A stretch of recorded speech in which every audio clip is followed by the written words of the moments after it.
Hello everyone, welcome to my channel. এই ভিডিওতে D.El.Ed part 2 এর রিটেন এক্সামের জন্য প্রথম সাবজেক্ট অর্থাৎ CC02 বা এডুকেশনাল স্টাডিজের 2 মার্কস, 7 মার্কস এবং 16 মার্কসের ফাইনাল সাজেশন নিয়ে আলোচনা করব।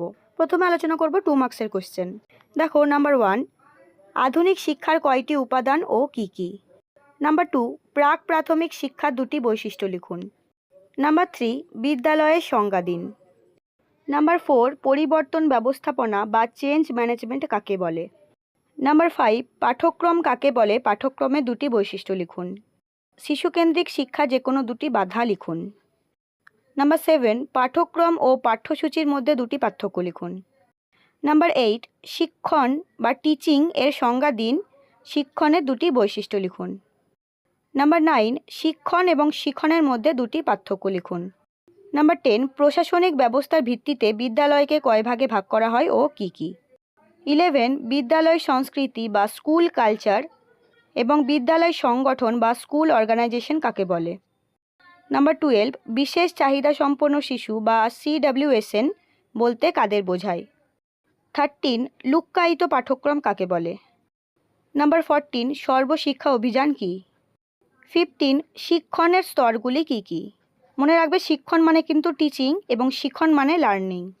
16, নঈ তালিম বা বুনিয়াদী শিক্ষার স্তরগুলি কি কি? 17, প্রশাসনিক নেতৃত্ব দান বলতে কি বোঝায়? 18, শিক্ষার দুটি লক্ষ্য লিখুন। 19, জ্ঞান এবং দক্ষতার মধ্যে দুটি পার্থক্য লিখুন। 20, নেতৃত্বের সংজ্ঞা দিন। 21, শিশুকেন্দ্রিক শিক্ষা কাকে বলে?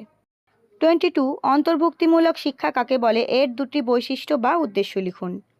23, পাঠ্যক্রম রচনা যে কোনো দুটি নীতি লিখুন। 24, রুশোকে শিশুকেন্দ্রিক শিক্ষার জনক বলা হয় কেন? 25, এমিল কি? 26, রুশোকে প্রকৃতিবাদী বলা হয় কেন? 27, শিক্ষণ অক্ষমতা দুটি কারণ লিখুন। 28, শিক্ষার চরম লক্ষ্য কী?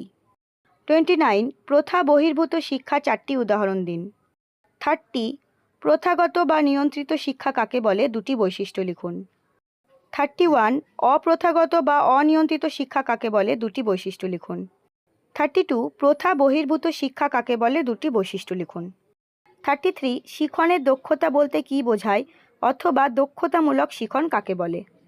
34, শিক্ষণ এবং শিক্ষণের মধ্যে সম্পর্ক লিখুন। 35, দল এবং ব্যবস্থাপনা কাকে বলে? 36, দলগত শিক্ষণ কাকে বলে? দলগত শিক্ষণের দুটি বৈশিষ্ট্য লিখুন। 37, ঋষি অরবিন্দের মতে শিক্ষার লক্ষ্য কী? 38, রুশোর শিক্ষা চিন্তার বা শিক্ষা পদ্ধতির যে কোনো দুটি বৈশিষ্ট্য লিখুন। 39, শিক্ষণের সংজ্ঞা দিন এবং শিক্ষণের দুটি বৈশিষ্ট্য লিখুন। 40, কর্মকেন্দ্রিক পাঠ্যক্রমে দুটি করে সুবিধা অসুবিধা লিখুন। 41, শ্রেণী ও বর্ণের সংজ্ঞা দিন। 42, শ্রেণীকক্ষ ব্যবস্থাপনা কাকে বলে? 43, বিদ্যালয়ে দুটি প্রয়োজনীয়তা লিখুন অথবা বিদ্যালয়ের দুটি কার্যাবলী উল্লেখ করুন। 44, সহ পাঠ্যক্রমিক কার্যাবলী বলতে কী বোঝায়? 45, অরবিন্দের শিক্ষা চিন্তার বা শিক্ষা পদ্ধতির দুটি বৈশিষ্ট্য লিখুন। 46, আধুনিক শিক্ষা ব্যবস্থায় শিক্ষকের ভূমিকা কী? 47, শিক্ষাক্ষেত্রে 4 জন ভারতীয় চিন্তাবিদ এবং 4 জন পাশ্চাত্য চিন্তাবিদের নাম লিখুন। 48, ঋষি অরবিন্দের মতে মূল্যবোধের শিক্ষা কী? 49, জন ডিউই এর শিক্ষা চিন্তার বা শিক্ষা পদ্ধতির যে কোনো দুটি বৈশিষ্ট্য লিখুন। এবং 2 মার্কসের লাস্ট কোয়েশ্চেন 50, শিক্ষায় সমসুযোগ বলতে আপনি কি বোঝেন? এগুলোই ছিল 2 মার্কসের ফাইনাল সাজেশন। অনেকেই জানো আমরা পার্ট 1এও পেড সাজেশন দিয়েছিলাম এবং পার্ট 1-এর মতো পার্ট 2-এও আমরা পেড সাজেশন উইথ অ্যান্সার দিয়ে থাকি। তো যারা এই সমস্ত সাজেশনের উত্তর সহ PDF নিতে চাও তারা স্ক্রিনে দেওয়া নাম্বারে হোয়াটসঅ্যাপ করো। পেড সাজেশনে 2 মার্কস, 7 মার্কস এবং 16 মার্কসের সমস্ত কোয়েশ্চেনের অ্যান্সার থাকবে। এরপরে 7 মার্কস এবং 16 মার্কসের সাজেশন দেখো। নাম্বার 1, শিক্ষার প্রধান উপাদানগুলি বর্ণনা করুন। নাম্বার 2, পাঠ্যক্রমের শ্রেণীবিভাগ করুন অথবা বিভিন্ন প্রকার পাঠ্যক্রম সম্বন্ধে আলোচনা করুন। এই কোয়েশ্চেনটা ভীষণ গুরুত্বপূর্ণ। এই কোয়েশ্চেনটা সাধারণত 16 মার্কসের জন্যই আসে, কিন্তু বিভিন্ন প্রকার পাঠ্যক্রম থেকে 2 মার্কসেরও কোয়েশ্চেন আসে। যেমন লুক্কায়িত পাঠ্যক্রম কাকে বলে, কর্মকেন্দ্রিক পাঠ্যক্রম কাকে বলে, কেন্দ্রীয় পাঠ্যক্রম কাকে বলে, এই ধরনের কোয়েশ্চেন কিন্তু 2 মার্কসের জন্য এসে থাকে। তাই এই কোয়েশ্চেনটা কিন্তু তোমরা ভালো করে পড়বে।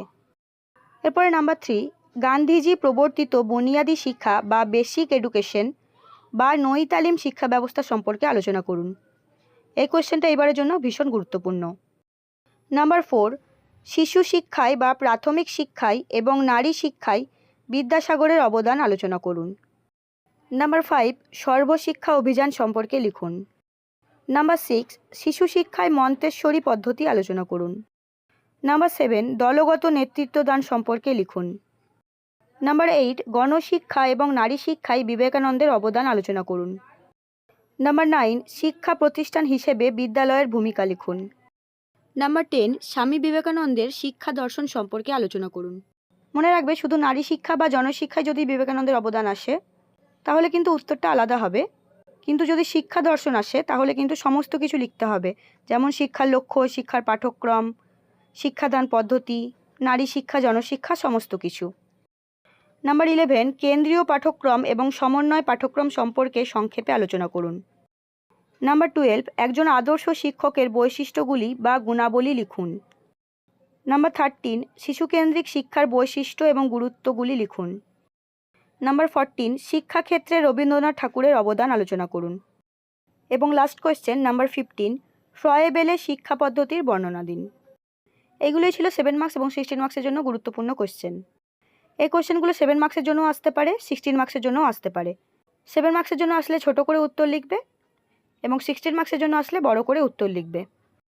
তাহলে আজকের ভিডিও এই পর্যন্তই, এবং এর পরের ভিডিওতে তোমাদের দ্বিতীয় সাবজেক্ট অর্থাৎ CC03 ফাইনাল সাজেশন নিয়ে আলোচনা করব। এবং এই সাজেশনের PDF যদি কারো দরকার হয় তাহলে ডেসক্রিপশনে দেওয়া লিঙ্ক থেকে আমার টেলিগ্রাম চ্যানেলে জয়েন করো। টেলিগ্রাম চ্যানেলে আমি সমস্ত সাজেশনের PDF দিয়ে দেবো।